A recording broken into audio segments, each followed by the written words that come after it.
It is with a heavy heart, but a proud heart nonetheless, that we commend today a distinguished gentleman of the media, of international media, Mr. President, a Filipino who rose from the ranks and became one of the pillars of journalism. On 4 January 2020, Gaby Tabunar, one of the country's most respected journalists, passed away quietly after a bout of pneumonia at the age of 94. I had the privilege of knowing Gaby throughout my career, very fatherly, very courageous, full of integrity, and certainly the embodiment of what a media man should be. He was a true friend to many and mentor to countless journalists, Mr. President. His experience as intelligence officer during the guerrilla movement against Japanese gave him a strong passion for courageous and exercise of freedom that is responsible, Mr. President. To me, he exemplified the highest ideals of courageous, compassionate, and committed journalism. He was a proponent of honest and accurate journalism, exemplifying the highest ideals of courageous, compassionate, and committed journalism in his coverage of the news through the ever-changing landscape of Philippine history, especially after the post-World War II era, to the various political transitions in the succeeding decades.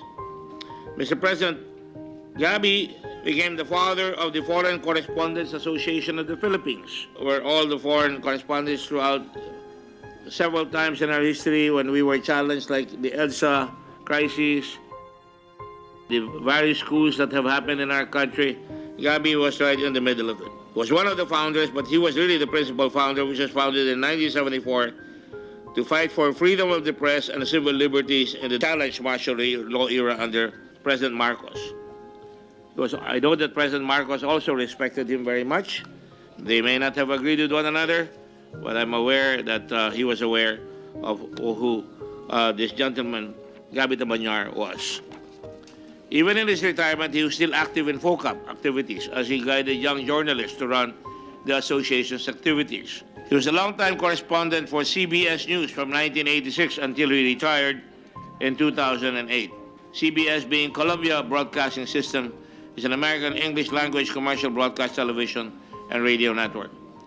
He worked at Philippine Liberty News after World War II, worked at the War Information Office of the U.S. government in Manila in 1946, immediately after liberation, worked as media director for Winthrop, Sterling Company, and American Pharmaceutical Company. He always provided us with a platform upon which we could project, for example, the goodness of this country. Certainly, on a personal level, he helped me in the rapid transformation and development of Subic in the 90s and the challenge of SARS, terrorism, Abu Sayyaf kidnappings, faced and overcome by the tourism industry in the 2000s. He covered the 1991 Pinatubo eruption and bases turnover. And here's what he said that has remained in my heart and my mind. He said, character is the basis of all virtues. You talk about kindness and generosity, it all to character. Character is the main driver of a man, whether for good or for bad. His own character, as I already said, was forged when he stepped into the plate during World War II, when we were under Japanese occupation. From a CBS article, Gaby was a legend among Filipino journalists and served as a mentor to countless journalists. And so, Mr. President, this man who has passed on, very fond of telling stories about his many experiences as a teenager, running errands for the guerrilla movement during the war, and all his experiences with the powerful.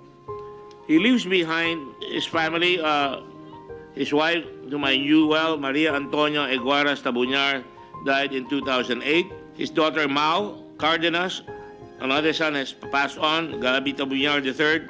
Ramon Tabunar, who works in the steel industry. Maria Antonio T. Paraan, administrative staff for International Finance Corporation. And Maria Elisa Tabunar, registered practical nurse for hospice care, Ottawa, Canada. Mr. President, I have filed a resolution, PS Resolution number 317. The family of Gaby Tabunar is here. If we can pass this, it would be, I think, a very, very good and honorable gesture on the part of the Senate to honor a Filipino who has risen as an example, as an outstanding contributor to journalism and press freedom.